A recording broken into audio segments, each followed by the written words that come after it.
children, how are you? I hope you all are doing good. Children, now we will read the poem, The Man of Life Upright. Now get ready. Do you think you are an honest and polite person? Are you satisfied with whatever little you have? This poem talks about an honest person who always keeps away from his sins and leads a fearless and happy life. He has no enemies and so remains fearless. Remember that those who are humble and virtuous get love and honor from others. आपको क्या लगता है? आप honest हैं? आप polite person हैं? क्या आपके पास जो भी चीज़ है, चाहे वो लार्ज क्वांटिटी में है या स्मॉल क्वांटिटी में है, क्या आप उसके साथ खुश हैं? ये पोयम यही बताती है कि जो ऑनेस्ट पर्सन होते हैं वो हमेशा गलत काम से दूर रहते हैं और फेयरलेस और हैप्पी लाइफ जीते हैं।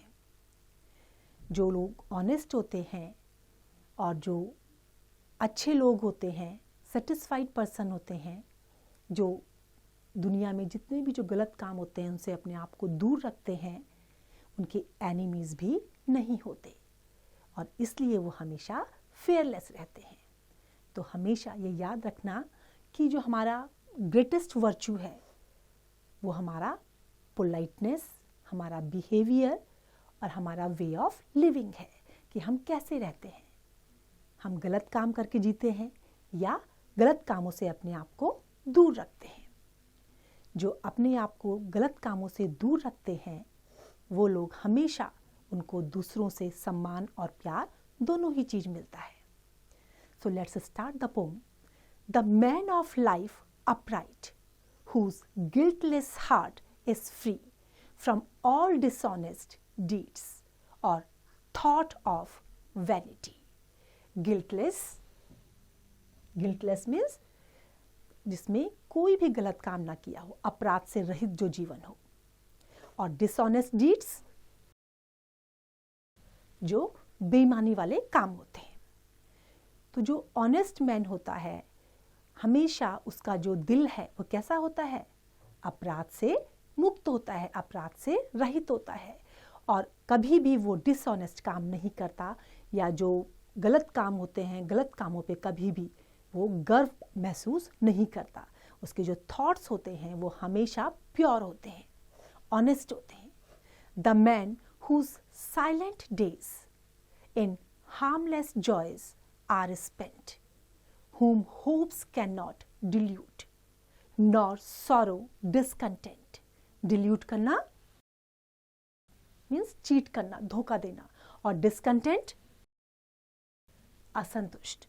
जो honest man होता है उसके जो joys होते हैं, जो silent days होते हैं जिनको वो spend करता है, वो कैसे spend करता है? harmlessly, happiness के साथ उनको spend करता है, जिसकी हमेशा जो उम्मीदें होती हैं वो आशावादी होती हैं। कभी दुख उसको दुखी नहीं कर सकता और कभी भी उसकी जो उम्मीदें हैं उनको धोखा नहीं मिल सकता।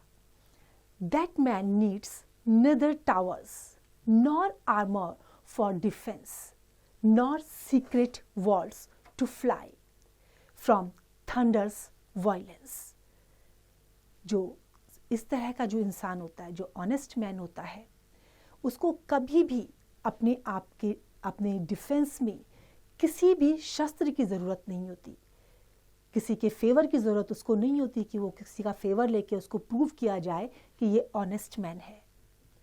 और कभी भी जो वायलेंस होते हैं, जो हिंसा होती है, जो एक दूसरे के साथ हम गलत व्यवहार करते हैं, वो कभी भी उसके पास इस तरह की बातें करने के लिए नहीं होती। He only can behold with unaffrighted eyes the horrors of the deep and terrors of the sky. चाहे उसके साथ कितना भी उसका लक उसका साथ न दे, फिर भी वो बिल्कुल निडर होके रहता है। दुनिया के किसी भी तरह का डर उसको डरा नहीं सकता। उसका जो लक अगर उसका फेवर नहीं कर रहा है तो उसको उससे भी डर नहीं लगता। thus scorning all the cares that fate or fortunate brings.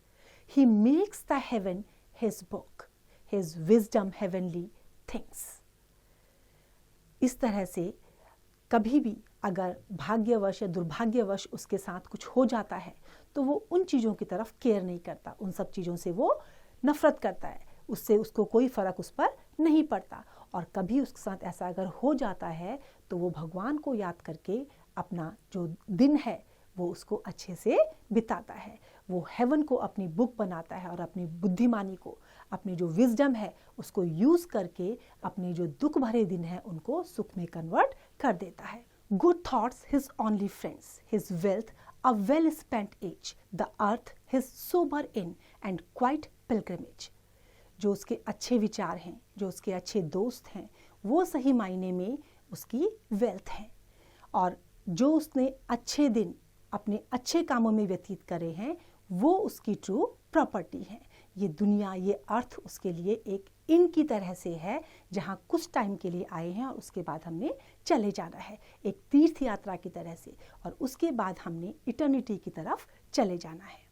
तो देखा बच्चों आपने, हमारे सही मायने में जो हम अच्छे काम करते हैं वो हमारी लाइफ को महत्वपूर्ण बनाते हैं। हम किस ढंग से जीवन को जीते हैं वो हमारे लिए महत्वपूर्ण होता है। आई होप आपको ये पोम पसंद आई होगी। Now it's time to revise, you can revise it.